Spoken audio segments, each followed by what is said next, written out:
en su Biblia, Primera de Corintios capítulo 1. Bueno, nosotros seguimos con nuestro estudio juicioso y detallado. Vamos en el versículo 13.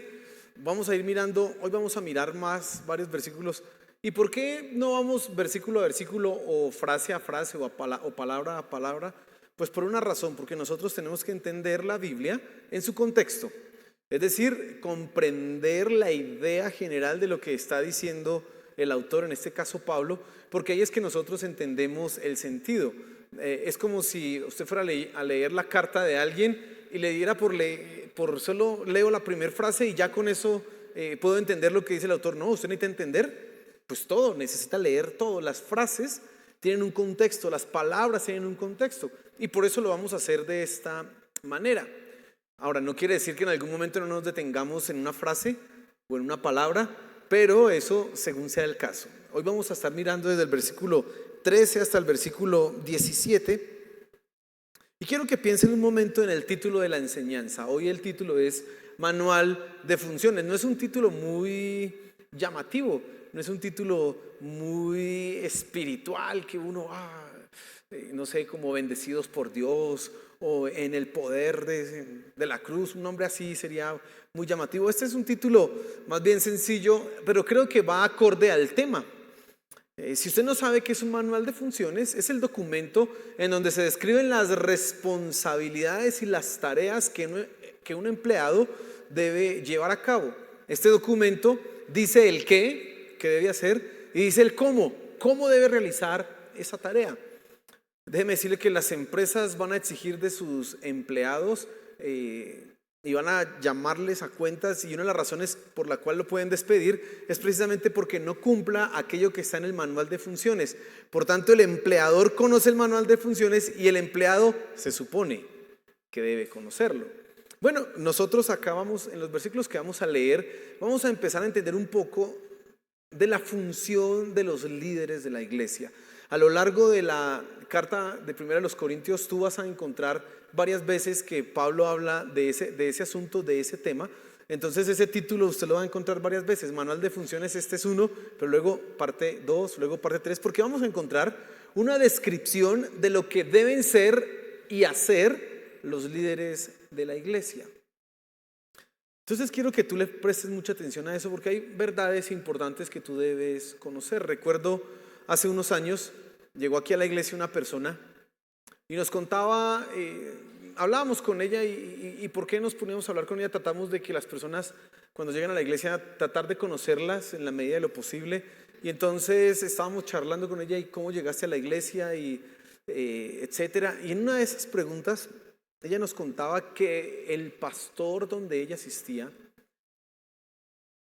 en algún momento tomó ciertas funciones sobre la vida de sus hijos, y los hijos, ella nos contaba, mis hijos eran los músicos de la iglesia, los que tocaban la batería, el piano y otro cantaba, etcétera, estaban ahí en la iglesia. Y cuando mis hijos empezaron a crecer, cuando eran adolescentes no había tanto lío, pero cuando empezaron a crecer y dijeron yo quiero estudiar esto en la universidad o aquello en la universidad, lo que dijo el pastor fue una cosa: no, yo no estoy de acuerdo con que usted estudie eso, debemos orar para que usted tenga una mejor carrera. Y básicamente el pastor se puso en contra de lo que ellos estudiaron o lo que querían estudiar, y finalmente esa es una batalla que está perdida por lado o lado. Los muchachos ni en la iglesia ni el pastor tenía a esas personas. ¿Y por qué sucede esto? Porque hay gente que se toma atribuciones que no le corresponden. Hay gente que en la iglesia confunde la función ministerial con cierto poder, con cierto control, utilizando algunas frases, palabras, están ejerciendo señorío, dominio sobre la conciencia y la vida de las personas. Imagínense, es una cosa que no es chévere. Mi papá me contaba que cuando llegó a una iglesia hace muchos años, hay una pareja ahí que los casaron a punta de profecía. A mí el Señor, decía el que estaba orando, el Señor me dijo que usted debe casarse con ella, y le dijo lo mismo a ella, el Señor me dice que usted debe casarse con él, y se casaron. Y ahora, si eso hubiera sido el Señor, estarían casados, pero no, después de 3, 4, 5 años separados, y totalmente una locura eso. Uno dice, ¿cuál Señor le diría a este señor que debían casarse? Bueno, ¿por qué sucede eso? Porque no se entiende el manual de funciones del líder. Y entonces quiero que entendamos un poco eso y vamos a sacar algunas conclusiones que van a ser valiosas para nuestra vida, pero antes oremos y pongamos este tiempo en las manos de nuestro Señor. Padre, gracias por esta oportunidad que tenemos de reunirnos, de congregarnos una vez más. Te suplico que hoy tú nos hables. Por favor, Señor, usa la palabra, tu palabra, para hablar a nuestros corazones. Que nuestras mentes estén dispuestas y atentas a escuchar lo que tú tienes para nosotros. Te lo suplicamos, Señor. Amén y amén. Mira lo que dice 1 Corintios capítulo 1, versículo 13 hasta el versículo 17. Y préstele mucha atención al pasaje. Trate de que esto quede en su mente porque es el tema y lo que vamos a desarrollar hoy. Dice, ¿está dividido Cristo? ¿Acaso fue Pablo crucificado por vosotros o fuisteis bautizados en el nombre de Pablo? Doy gracias a Dios que no bauticé a ninguno de vosotros excepto a Crispo y a Gallo, para que nadie diga que fuisteis bautizados en mi nombre. También bauticé a los de la casa de Estéfanas. Por lo demás, no sé si bauticé a algún otro, pues Cristo no me envió a bautizar, sino a predicar el evangelio, no con palabras elocuentes, para que no se haga vana la cruz de Cristo. En este sentido, antes de avanzar, yo prefiero la palabra de la Reina Valera en esta traducción que esa traducción. La Reina Valera dice, porque no me envió Dios o el Señor o Cristo a bautizar, sino a predicar el evangelio, no con palabras de sabiduría. Prefiero esa traducción porque es la palabra que se usa en el idioma original. Ahora, ¿qué es lo que Pablo está haciendo acá? Hace 8 días veíamos un poco y hablábamos de la unidad de Cristo. La unidad de la iglesia es la obra de Cristo, lo que Él ha hecho. Y eso implica que nosotros como creyentes no podemos tener divisiones de ninguna manera en la iglesia, ni en esta ni en la iglesia universal. Pueden haber divisiones o que nosotros hablando mal de otra congregación o de otras personas. No, eso no debe darse entre los creyentes. No debe funcionar así. Pero Pablo ahora nos va a decir por qué no debe ser así. Y él nos va a describir lo que no debe hacer un líder, o más bien lo que no ha hecho, y lo que sí debe hacer un líder de la iglesia. Y fíjate en lo que Pablo no ha hecho. Y él enumera 2 cosas principales aquí que no ha hecho. Primero dice ahí el versículo, ¿acaso fue Pablo crucificado por vosotros? Y esa es la primera cosa que menciona Pablo.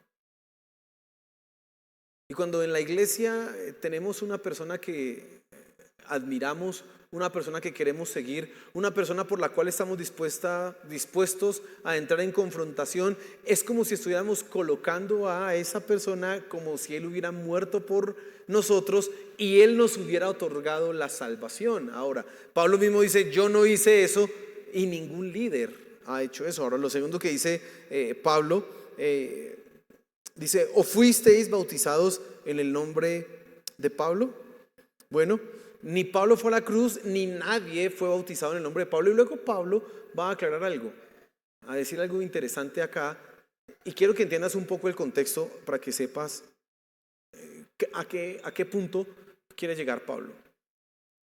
Parece ser que uno de los motivos o razones por las cuales en la iglesia habían divisiones era porque unos decían, es que Pablo a mí me enseñó el evangelio y Pablo a mí me bautizó, Pablo me enseñó las verdades fundamentales. Otros no usaban a Pablo, sino que usaban a Pedro, a Cefas. Otros usaban a Apolos, es que él me enseñó, es que él me llevó. Y eso empezó a generar cierta pelea y cierta confrontación en la iglesia, ciertas disensiones entre ellos. Ahora Pablo a continuación él va a escribir, yo no he bautizado allá a ninguno, solamente a 3 personas, bueno, un poquito más. Él va a aclarar primero dice, ahí se me olvidó, Crispo, es que ese nombre es como raro, ¿no? Crispo, luego a otro que se llama Gallo y uno final que se llama Estéfanas con su familia.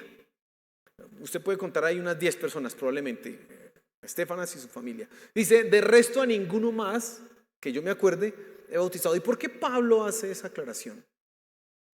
Porque algo que puede pasar en la iglesia es que precisamente las personas empiecen a admirar a sus líderes por lo que han hecho ellos en sus vidas.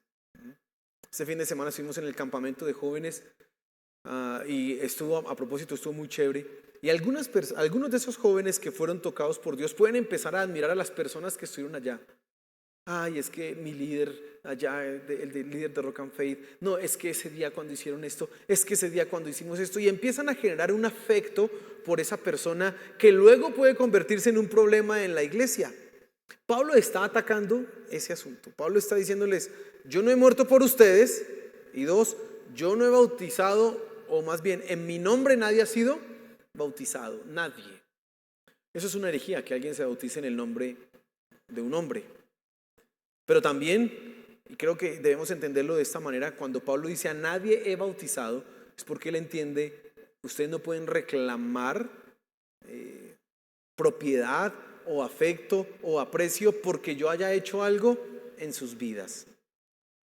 Fíjese en un detalle más, estamos tratando de comprender un poco el pasaje, en un detalle que es muy llamativo. Versículo 13, dice, ¿está dividido Cristo? ¿Acaso fue Pablo crucificado por vosotros o fuisteis bautizados en el nombre de Pablo? Son preguntas retóricas donde está la respuesta está implícita en ellas, es no, no. Y luego Pablo hace una excepción. Ahora, ¿y por qué Pablo hace una excepción? Dice, la excepción que él hace dice, doy gracias a Dios que no bauticé a ninguno de vosotros, excepto a Crispo, a Gallo.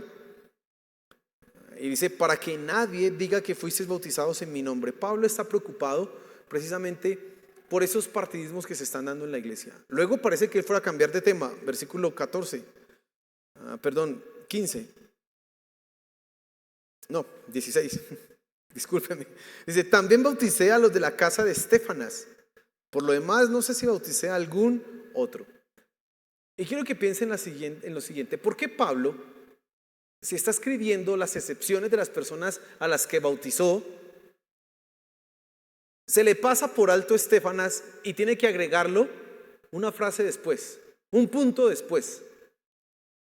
Es como si yo estoy hablando y diciendo, yo en esta iglesia solamente bauticé a Lorena, a Jacqueline y a Narda, y nadie más puede ser bautizado. Bueno, también bauticé a Estéfanas. ¿Por qué Pablo hace eso? Bueno, hay una razón. Pablo está cuidando con mucho detalle, está hilando fino, porque él no quiere de ninguna manera dar un motivo a la gente en Corinto para que lo que él está diciendo sea puesto en tela de juicio. Si se llega a descubrir que Pablo se saltó a Estéfanas, ¿qué van a decir los que no son adeptos a Pablo? Este solo mencionó a Crispo y a Gallo, pero a Estéfanas, no. Y eso ya puede ser un motivo inválido, pero suficiente para que las personas dejen de escuchar lo que Pablo está diciendo. Ahora, quiero que saquemos unas conclusiones en este primer punto que nos van a servir acá. 1. Ningún líder eclesial ha dado su vida por su iglesia. Ninguno. Ningún líder eclesial, ningún pastor, ningún evangelista, ningún profeta murió por su iglesia. Solamente fue Cristo. Lo habíamos mencionado ya hace 8 días. En ningún hombre, en ninguna persona, en el nombre de ninguna persona pueden bautizarse los creyentes. Eso sería una herejía. Y creo que esto es una enseñanza valiosa. La precisión es importante cuando tú estás corrigiendo algo. Escucha lo que te digo. Cuando tú quieras corregir algo, esto parece que fuera un punto aparte, ¿no? Cuando tú quieras corregir algo, procura ser preciso. Porque si te encuentran una falla, aunque estés diciendo la verdad, por esa falla te van a decir, usted también tiene un error, así que no lo van a escuchar. Y Pablo se está cuidando de eso, por eso él menciona a Estéfanas, cuando ya parece que va a seguir con el tema, se acordó de Estéfanas, y ay, no, espere, también bauticé a Estéfanas y los de su casa. Y después aclara, y no sé si algunos otros porque no me acuerdo. Ya con eso él zanja toda posibilidad de que le echen en cara o en el rostro algo. Tú debes ser preciso cuando hagas alguna corrección. Entonces fíjate que en el manual de funciones del líder no está precisamente ser tenido como el líder, como el que ha muerto por la iglesia. No puede ser tenido como el que lleva a cabo los sacramentos o las ordenanzas de Cristo, como si él las hubiera impuesto. No, él simplemente está ahí como un colaborador y eso lo va a desarrollar más adelante Pablo. Ahora, ¿cómo tú aplicas esto a tu vida? Mi querido hermano, si hay líderes que se endiosan, es porque hay gente que los endiosa. Si hay líderes o pastores que toman un control sobre la vida de las personas, es porque hay gente que les permite que tomen ese control. Ahora, es cierto, y en la misma Biblia lo vas a entender tú, que a los pastores se les debe honrar y obedecer, dice el libro de Hebreos, pero bajo ninguna circunstancia tenerlos como un Dios. Cristo fue el único que murió en la cruz del Calvario por nuestros pecados, no es el pastor. Por más ejemplar, por más buena persona, por más esforzado, cariñoso, no sé, todos los adjetivos que usted quiera colocar ahí, no lo puedes endiosar. Tú debes cuidar a tu pastor tratándolo como una persona que ama a Dios, como una persona digna de honra, de respeto, pero nunca como un Dios. El libro de Hebreos dice claramente eso. Dice: acordaos de vuestros pastores, considerad su conducta e imitad su fe. ¿Qué hay que hacer con el pastor entonces? Mirar cómo vive, evaluar, tener los ojos abiertos. Ese pastor, ese líder no es infalible, comete errores, falla, fracasa. Y tú no puedes tener que, porque el pastor lo dijo. Espérate un momento, el pastor lo dijo, sí, claro, pero vamos a ver si el Señor de la casa, que es Cristo, lo dice. Si no lo dice, pues así el pastor lo diga, qué pena, pastor, está equivocado, porque Cristo es el que manda. Pero ¿qué sucede? Hay gente que endiosa a su pastor. Y mira que ese es un equilibrio fino que toca tener ahí, toca que seas muy delicado y detallista en esto, precisamente porque uno, debes honrar, respetar, obedecer a tu pastor, a tus líderes, pero no debes convertir de ellos dioses. Debes saber que son humanos, que cometen fallas, cometen pecados. Debes saber que son personas que pueden en algún momento fracasar terriblemente. Entonces tú no puedes hacer de ellos dioses. La pregunta que tendría que hacerte en este punto es: ¿cómo consideras tú a tu pastor?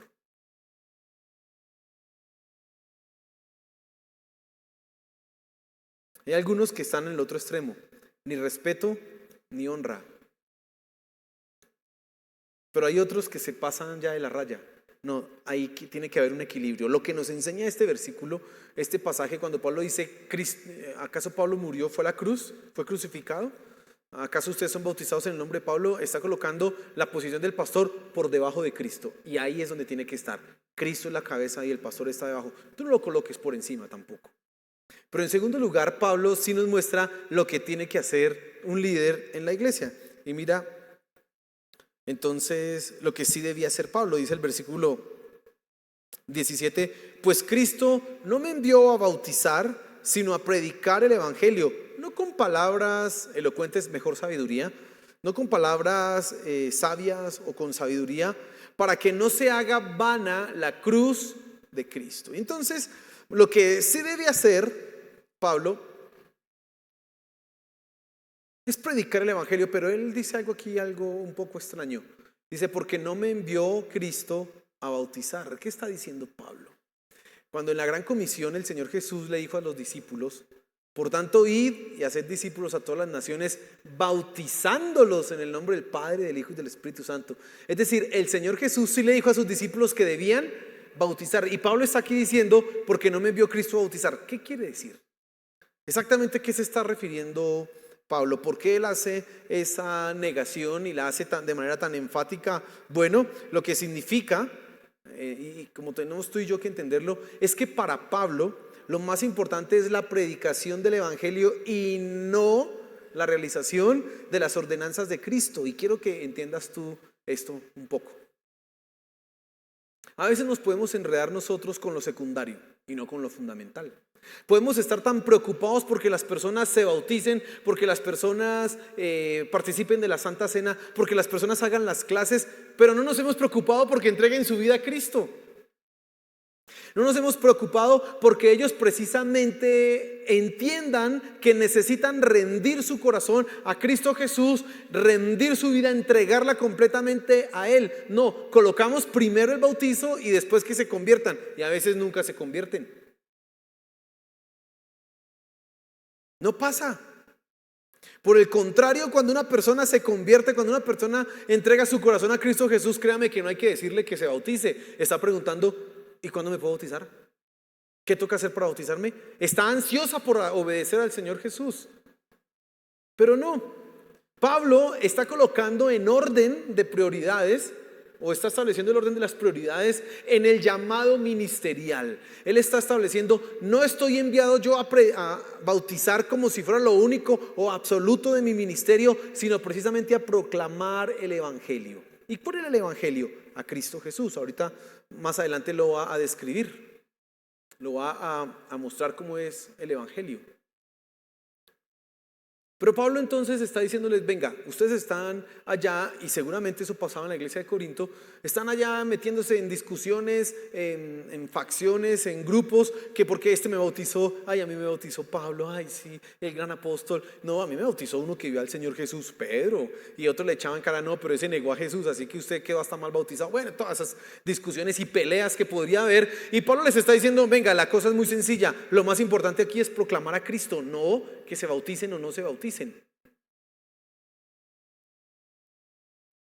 Y tengo que hacer una aclaración acá.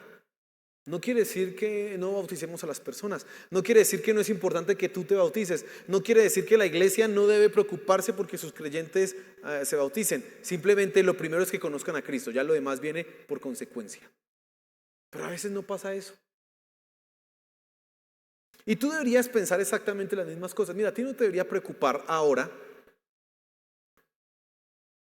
el cumplir con las disciplinas espirituales de la iglesia. No, eso no debería ser tu preocupación. Tu preocupación debería ser es cómo está mi relación con Dios.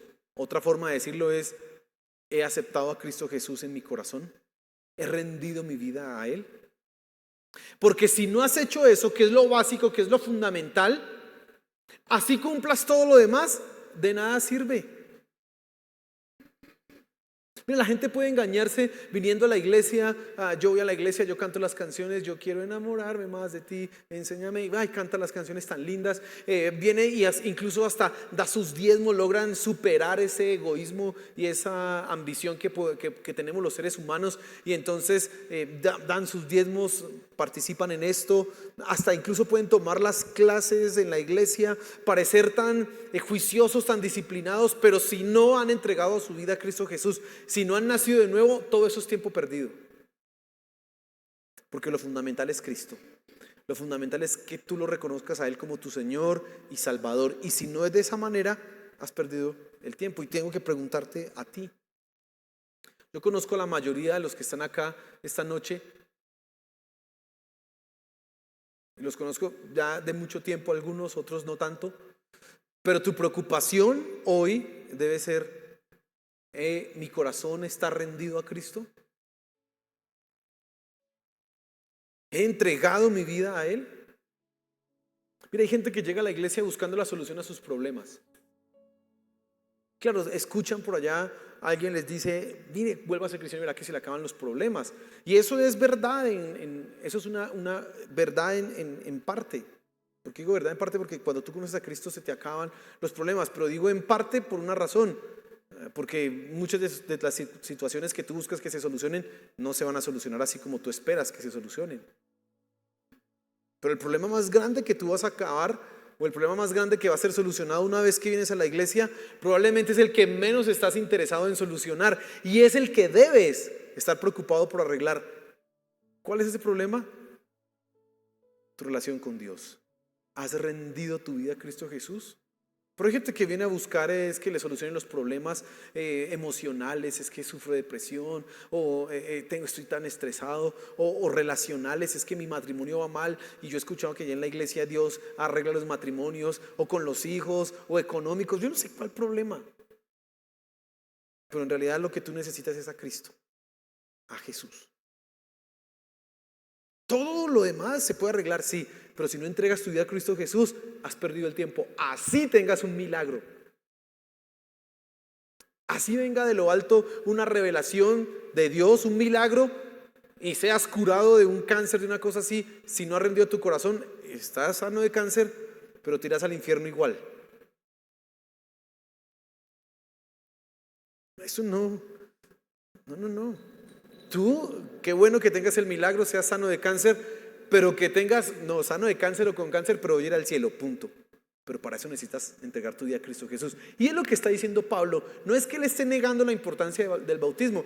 No es que él esté negando que él pueda o que se le sea prohibido bautizar. Él está simplemente colocando, si algo tengo que hacer yo con ustedes, no es ponerme a bautizarlos, es predicarles a Cristo. Y tienes que pensar en este punto también y hacer una reflexión en este momento.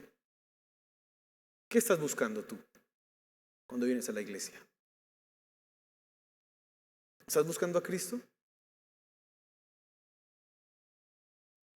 ¿O quieres que se te solucione un problema y ya? Hay mucha gente engañada haciendo eso, buscando que se le solucione y arregle la vida, pero no están interesados en cambiar. Ellos en lo profundo de su corazón no quieren cambiar, ellos quieren seguir iguales. Lo único que quieren quitarse es el problema. Y entonces usan a Dios como un solucionador de problemas. Y ya. Pero Pablo dice, no, así no debe ser. Yo no estoy llamado a que bautizar, y ya queda claro que no es que él niegue la importancia de esto, no, él simplemente coloca el orden, primero Cristo y después el bautismo. Primero ustedes tienen que conocer a Cristo, luego yo los voy a bautizar, o otra persona los puede bautizar. Y así debe ser contigo, hermano. Tú primero tienes que rendir tu vida a Cristo Jesús, primero tienes que entregarle a Él todo tu corazón, y lo demás va llegando, va a llegar, llegará. Pero Pablo coloca algo más como importante en cuanto a su llamado. Él dice ahí al final del versículo 17, no con palabras elocuentes o con palabras de sabiduría, para que no se haga vana la cruz de Cristo. Y parece ser que los corintios estaban muy interesados en la sabiduría. Como que les llamaba la atención esta idea de la sabiduría. Son gente que está muy influenciada por todo el mundo greco, romano, con toda esa filosofía. Entonces ellos de alguna manera han asumido esas mismas categorías de la Grecia, de Roma. Ustedes saben que los emperadores romanos son diferentes a los griegos en cuanto a su manera de administrar, de ejecutar, etcétera, pero admiran a los griegos. Los griegos son la cuna de la civilización y ellos están admirados, los admiran y desean traer lo que ellos son al imperio, de alguna manera replicarlo, de alguna manera evocarlo, hacerlo real, pero con sus diferencias. Son romanos, son mucho más pragmáticos, menos dados a la metafísica, menos dados a las abstracciones y más dados a la cosa práctica. Y los cristianos de Corinto probablemente también estaban en la misma situación, preocupados por la filosofía, por la sabiduría, por estas cosas. Así que ellos han venido a mezclar muchas cosas en el evangelio que son del mundo. Y Pablo dice, yo les predico a ustedes el evangelio, y dice, no con sabiduría humana. Ahora, Pablo está diciendo que el evangelio es una cosa sencilla pero no simple. Mira, y esto es algo muy valioso y enriquecedor. El evangelio, todo el evangelio, es comprensible para un niño como para un adulto, para una persona letrada como una persona analfabeta, para una persona súper preparada y súper intelectual como para una persona que no tiene ningún entendimiento del mundo de la academia o del mundo de la razón. El evangelio es comprensible para todos. Sencillo no significa que sea simple, sencillo no significa que sea cualquier cosa, no, sencillo es que Dios ha querido que todos podamos comprender el evangelio, que sea accesible para todos nosotros. Y Pablo se preocupa por eso. Y él dice algo interesante, para que no se haga vana la cruz de Cristo, para que la cruz no pierda su valor, para que no se vacíe la cruz de su poder. Claro, y cuando nosotros le mezclamos cosas al evangelio, cuando nosotros hacemos de nuestra predicación una predicación que está condimentada no con la palabra de Dios, sino con sabiduría, con filosofías, con psicologías, con pragmatismo humano y con ideas sacadas de quién sabe dónde, lo que hacemos es que la cruz de Cristo pierda el poder. Pero aquí viene a suceder algo parecido a lo que mencionaba hace un rato. ¿Tú qué quieres de Cristo? A veces la gente, y Pablo se lo dice a Timoteo, quiere escuchar filosofía, sabiduría humana, quiere escuchar psicologías en la iglesia. No están buscando el poder del evangelio, que es una cosa, Cristo crucificado, sino que quieren algo más de eso. Porque Cristo crucificado les parece tan simple, tan sencillo, tan básico, tan elemental, que dicen, no, debe haber algo más profundo. Pero Pablo renuncia a eso. Ahora, no es que Pablo no tenga la capacidad. Pablo es un hombre tremendamente preparado. Yo les decía que leyendo a algunos eruditos decían que el nivel de estudios y de preparación que tenía Pablo para su época casi que equivalía a 2 doctorados. Imagínense, era un hombre, ese no era ninguno ignorante. El que está hablando que desecha palabras de humana sabiduría para predicar la cruz de Cristo, no es uno que sea iletrado. Él no lo dice porque él sea incapaz, él lo dice porque voluntariamente se ha limitado solamente a predicar una cosa, Cristo y a este crucificado, dice ahí, no porque él no pueda. Es más, en sus cartas, y aquí vamos a darnos cuenta en 1 Corintios, él inclusive menciona a los poetas filósofos de la Grecia clásica y habla de ellos. Pablo es un hombre conocedor, Pablo no es un ignorante. Esta palabra o esta frase sería quizás más comprensible que la dijera una persona que no tiene ninguna preparación. Pero Pablo, no, Pablo era un hombre tremendamente preparado. Era un hombre que hablaba al menos 3 lenguas. Muy preparado ese hombre. Y él es el que dice, yo me voy a limitar solamente a Cristo y a este crucificado, porque no voy a permitir que la cruz, que el evangelio pierda su poder. Y entonces, ¿tú qué quieres escuchar?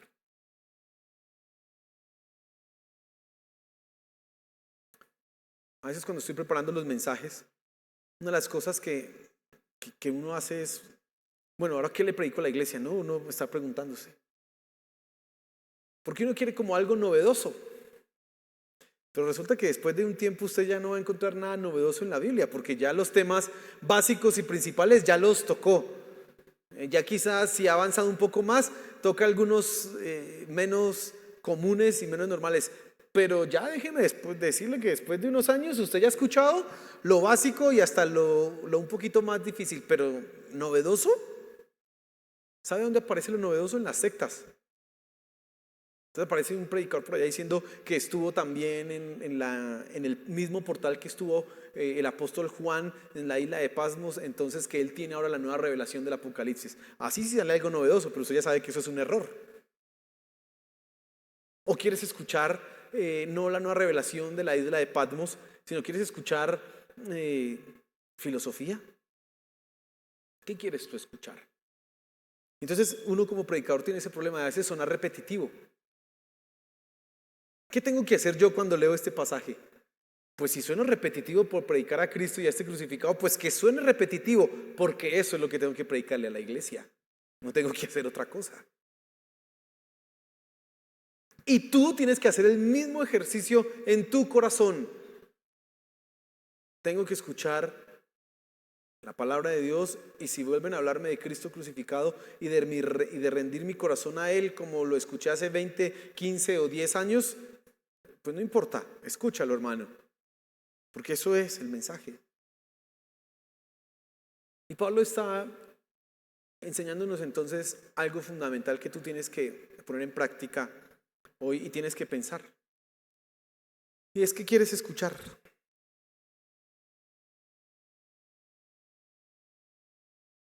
Mi tarea como predicador es tratar de hacer más claro el mensaje. Aunque es comprensible para todos, mi tarea es ayudarte a que lo comprendas aún más. Esa es mi labor. Pero bajo ninguna circunstancia meterle cosas que no corresponden. Mira qué fácil es sacar uno aquí argumentos de la psicología o de la psiquiatría, de la filosofía, de la nueva era. hasta de la política, y meterlo como si fuera esto lo novedoso. Es fácil. Esa es una de las tentaciones con las que los predicadores tenemos que luchar, los que enseñamos el evangelio. No podemos mezclar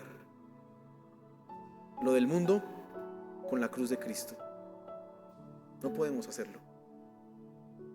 Pero tú mismo debes llevar tu corazón a eso. Entonces, tu predicador, tu pastor, no puede ser tu Dios, hermano. Tú no puedes endiosar a tu pastor. Claro, hónralo, ámalo, respétalo, obedécele. Pero Él no es un Dios. Primero Cristo, Él.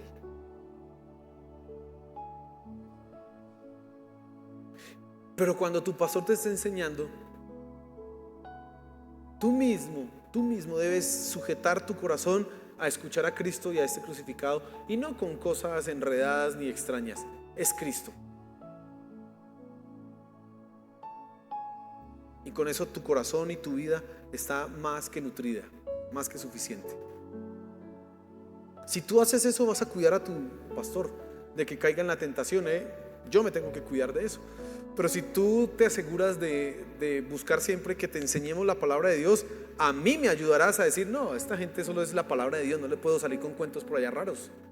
Quieren es escuchar la palabra de Dios. Y eso es lo que tú tienes que hacer, mi querido hermano.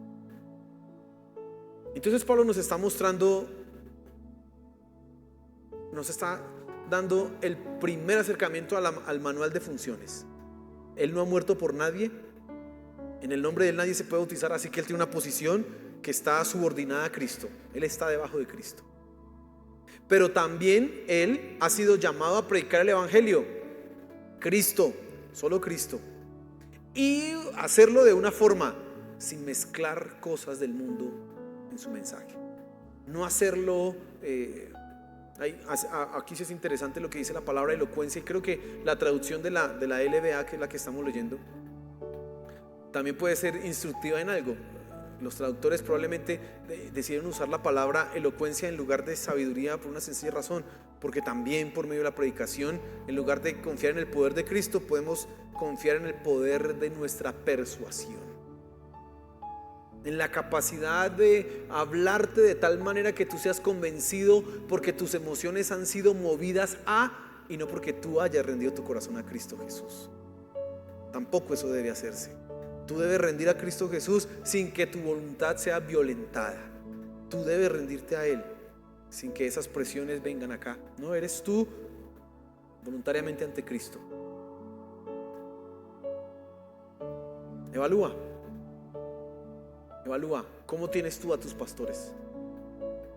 ¿Qué quieres escuchar? ¿A quién has venido a buscar? ¿Estás buscando a Cristo o estás buscando la solución a un problema? Lo primero es Cristo. Póngase en pie, por favor.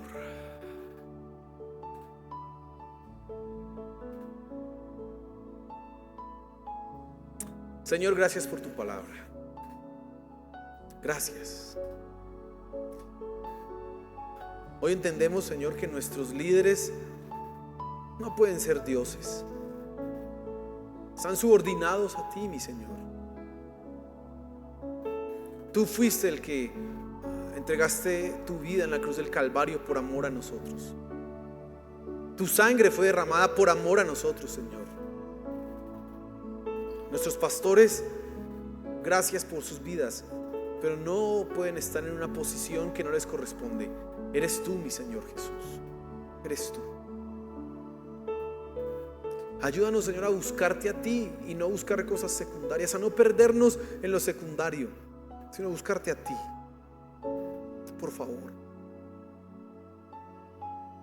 Padre, guárdame a mí como predicador de no mezclar cosas en la enseñanza, sino que solo seas tú, a confiar en el poder de la cruz, a confiar en el poder de tu palabra, a confiar en lo que tú has dicho que harás, sin necesidad de usar de elocuencia y de persuasión y manipulación, o mezclar ideas que no son bíblicas. Guárdame, Señor. Y enséñanos cada día a conocerte más a ti. Te lo suplicamos, Padre Celestial. Gracias, Señor Jesús. Amén y amén.